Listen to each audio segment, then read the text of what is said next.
ఆదిలాబాద్ లో పరిస్థితి ఎలా ఉందో ప్రేమ్ అడిగి తెలుసుకుందాం. ప్రేమ్, పోలింగ్ ముగిసింది, పరిస్థితి ఏంటి?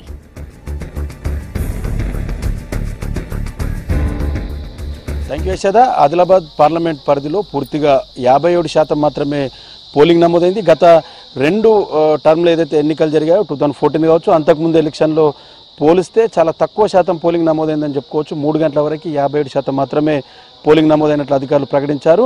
ఈ 2 గంటల్లో కూడా దాదాపు ఒక 5% అట్లా నమోదయ్యే అవకాశం ఉందని చెప్తున్నారు. ఓవరాల్గా 62-63% పోలింగ్ పూర్తిగా ఆదిలాబాద్ పార్లమెంట్ కాన్స్టిట్యున్సీ విషయంలో నమోదయ్యే అవకాశాలు కనిపిస్తున్నాయి.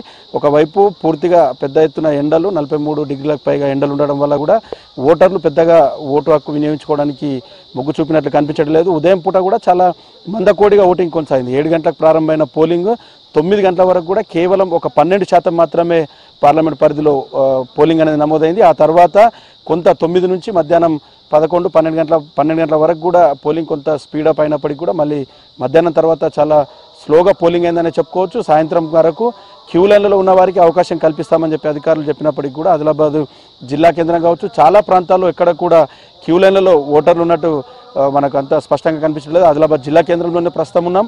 ఇది మోడల్ పోలింగ్ స్టేషన్. ఇక్కడ కూడా 4-4:30 వరకే పోలింగ్ అనేది ఆల్మోస్ట్ ఓటర్స్ అనేవి రావడం అనేశారు. 5-4:30కే దాదాపు క్లోజ్ అయిందని చెప్పుకోవచ్చు.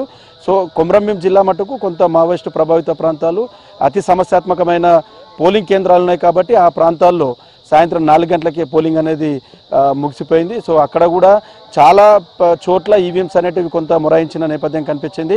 ఉదయం కొంత ఒక గంటన్నర సేపు పోలింగ్ సంబంధించి నిలిచిపోయి ఆలస్యంగా కావడం కూడా కొంత పోలింగ్ మందకోడిగా సాగడానికి ఒక కారణంగానే చెప్పుకోవచ్చు అని చెప్పి చెప్తున్నారు. కొన్ని గ్రామాల్లో అయితే పోలింగ్ని ప్రధానంగా ఆదిలాబాద్ జిల్లా కేంద్రానికి 35 కిలోమీటర్ల దూరంలో ఉన్న ఒక గ్రామంలో పోలింగ్ పూర్తి స్థాయిలో నిషేధించారు.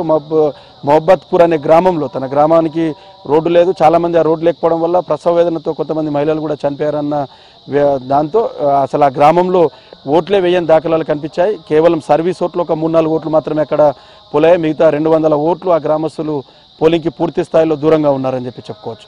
సో ఓవరాల్గా 60-65% మాత్రమే ఆదిలాబాద్ పార్లమెంట్ పరిధిలో పోలింగ్ నమోదయ్యే అవకాశాలు కనిపిస్తున్నాయి. ఈ 5 గంటల వరకు కూడా ఇంకా రిజల్ట్ వచ్చే టైం ఉంది.